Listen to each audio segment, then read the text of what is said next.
So some real quick housekeeping here is that this is based on points per receptions and ESPN's rankings.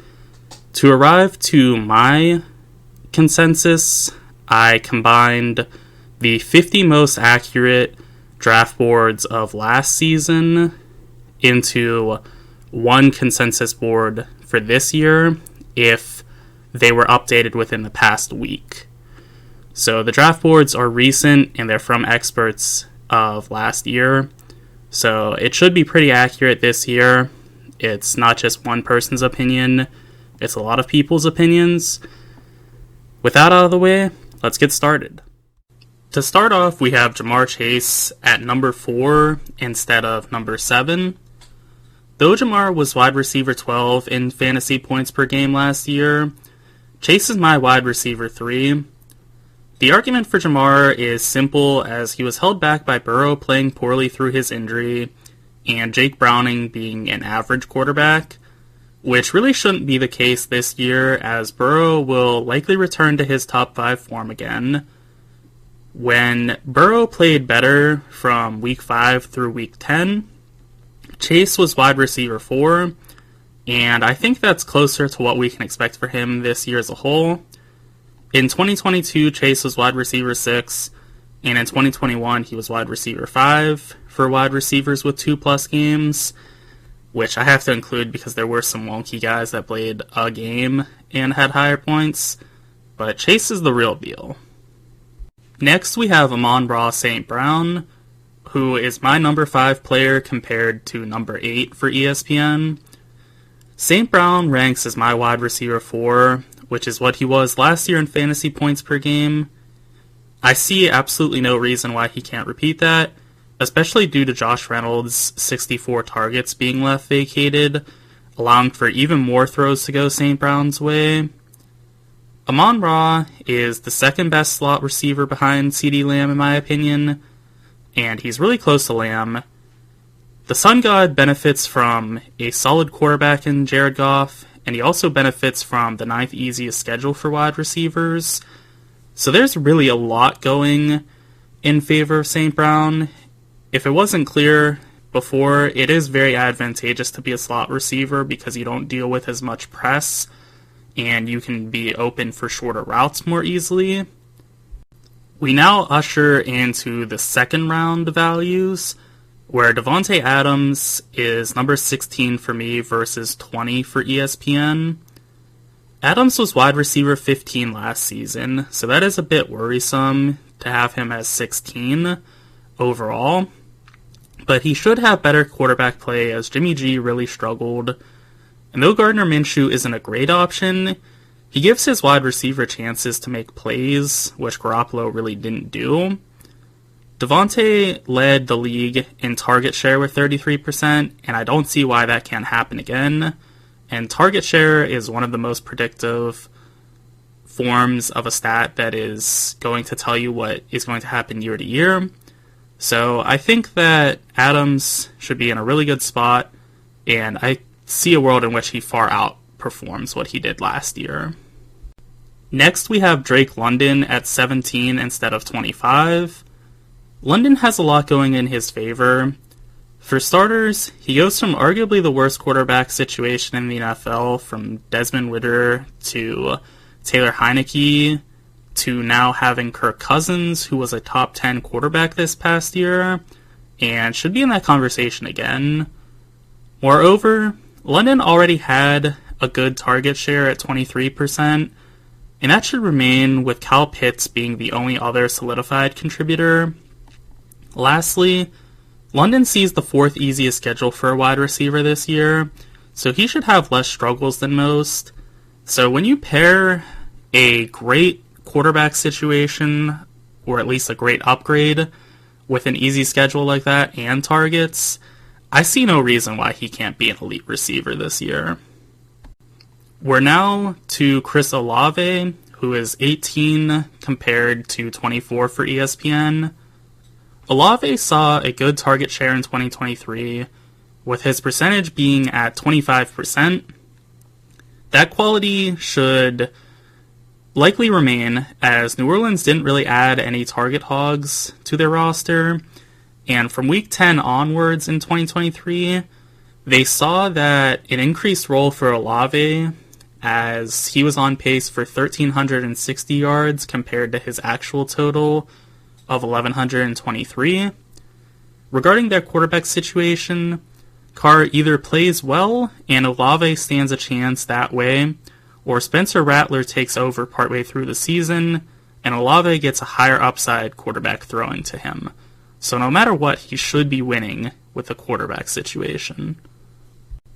As for the biggest steal of the video, we have Jalen Waddle at 20 versus his ranking of 44.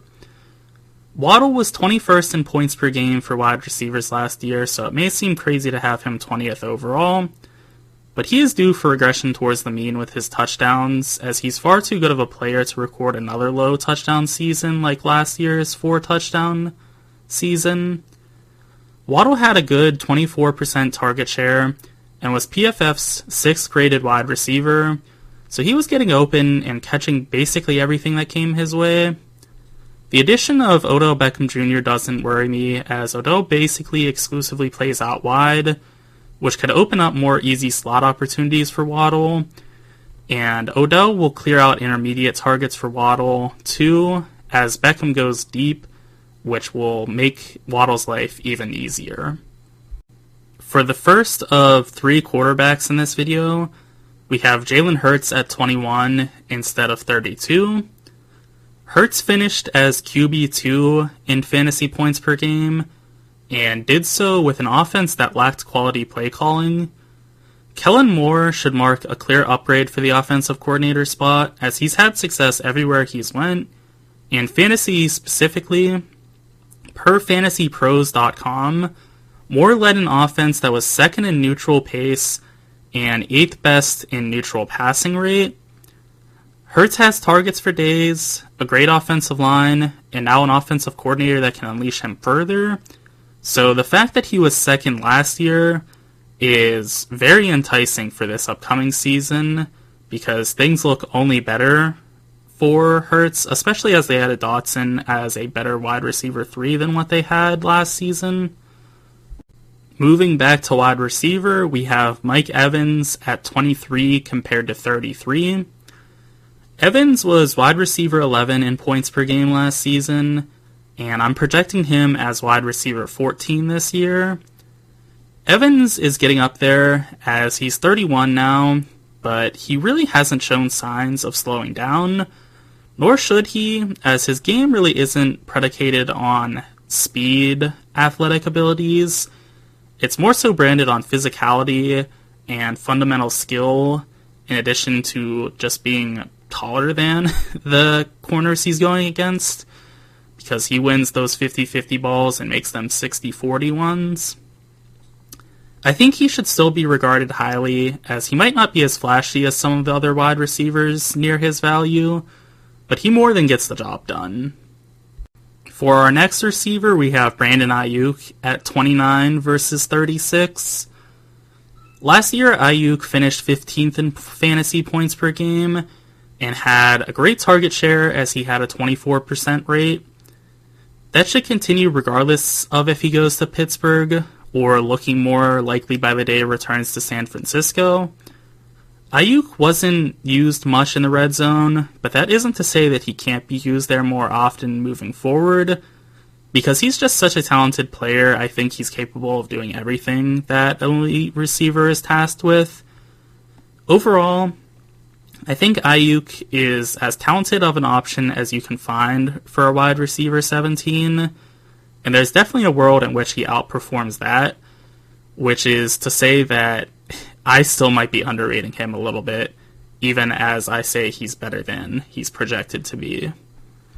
Next we have Malik Neighbors at 36 instead of 50. Neighbors is a bit of a gamble because he is a rookie, and he has poor quarterback play, but he is far and away the best weapon New York has, and has been cited by many to be one of the top prospects in recent memory. The great That Franchise guy on YouTube says he's the best wide receiver he's scouted that isn't Marvin Harrison Jr., and Neighbors is going 37 spots later, despite having less competition for targets than Harrison Jr. has. Obviously, Daniel Jones is liable to hold Neighbors back because he just really does struggle to pass, but look for Brian Dable to dial up easy reads to Neighbors early and often, and to see Malik succeed in those situations because he is such a great talent. Moving forward is Rashee Rice at 47 compared to 77. Rice was 27th among all wide receivers in fantasy points last year, but that undersells him as he wasn't fully featured in the offense until week 11, where from that week through week 17, he averaged 86 yards per game and half a touchdown per game. I project him as wide receiver 26. Much of that falling out of Rice is a result of him being feared to be suspended, and with each passing day that seems less likely to happen. Moreover, though, Kansas City has added new weapons to the offense, Hollywood Brown and Xavier Worthy both being deep downfield threats, whereas Rice is a short game king. With Kelsey seeming to slow down, expect to see Rice pick it up even further. We now usher in our veterans segment, as Terry McLaurin was projected to be my 53rd ranked player versus his 72nd ranking. McLaurin is a fantastic deep threat, as among players with 85 or more targets last year, McLaurin ranked 15th in average depth of target. Though Washington passed a good deal last season, Sam Howell was 28th in deep passing grade per PFF, whereas Jaden Daniels projects to have a great deep ball. Moreover, McLaurin has basically no competition for targets, with Jahan Dotson being traded marking the cherry on top.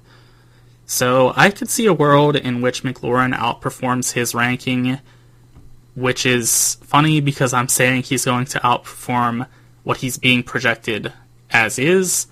So he really does have some high upside. For the next veteran wide receiver, we have Chris Godwin, ranking 62nd instead of 78th. Godwin was wide receiver 36 in points per game, and should be wide receiver 33 this year, according to my projections. He played 37% of his snaps in the easier slot position, compared to 73% of his snaps there in 2022. Tampa's offensive coordinator Liam Cohen has suggested he'll be returning to the slot, which should help his production, and he should also see his touchdown luck revert to the mean, as he had poor success there last year. So all of that is to say that Godwin could turn back time and be an even more productive player this year than he was last season. For the final super vet wide receiver, we have Keenan Allen at 66 compared to 76. Keenan Allen finds himself in a very different situation this year in Chicago and not with the Chargers, but for what it's worth, he'll still be in the slot, and he was third in fantasy points per game last year, so he's not slowing down. I don't expect that to repeat with a rookie quarterback though, but projecting him at wide receiver 34 seems like it still allows for some meat to be left on the bone, as he could be the wide receiver 2 for Chicago in fantasy points, which would help ensure he remains a viable wide receiver 3 overall. So I really do like Keenan Allen. I think that it's being oversold how the competition for targets is going to negatively impact him, because he still is a very good player. Next we have Deontay Johnson at 70th versus his 86th ranking.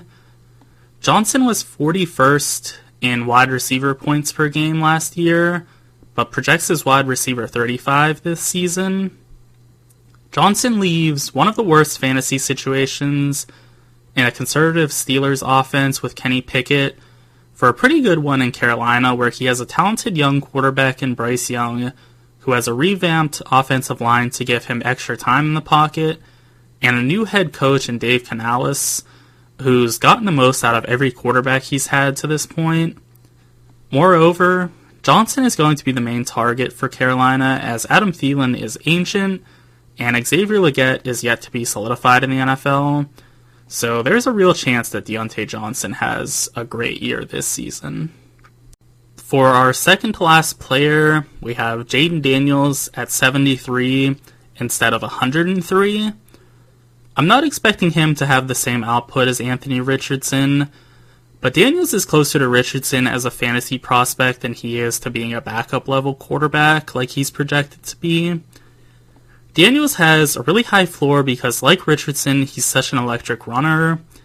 But what really makes Daniels interesting is that he has a very good deep downfield passer in college, too, and he has a really nice weapon for that in Terry McLaurin. So he should be able to have success on the ground and through the air, which is the ultimate goal for a fantasy quarterback. If you have both of those on lock, you're going to be a really solid contributor. And I think that Daniels really stands a chance to far outperform his ranking.